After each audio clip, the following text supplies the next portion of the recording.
Hello guys, today I've got OPN Sound Swym Plus headphones and I'm going to show you how you can easily fix that your headphones won't charge.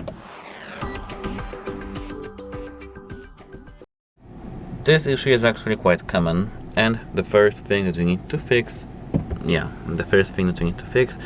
is the cable placement, because as you can see here we've got magnetic charging, and it depends actually if our headphones will charge or not, depending on the position, because sometimes it may snap, sometimes it won't, and generally speaking you need to just remember about positioning.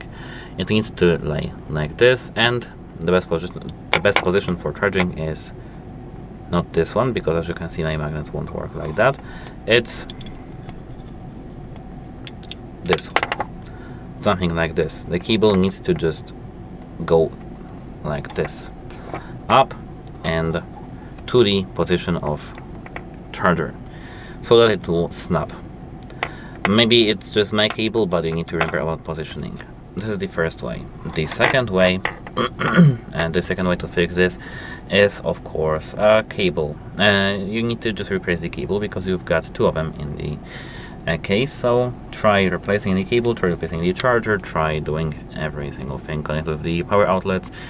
Combine all these three things and you should have it working. If you still see that it doesn't want to work, you need to try cleaning this contacts right here. So take a cotton swab, Q-tip, and clean this right here. And remember to wash your headphones under fresh water, tap water. Just rinse them under this water after swimming, or just after swimming in either pool or some salt water. That's it. Bye.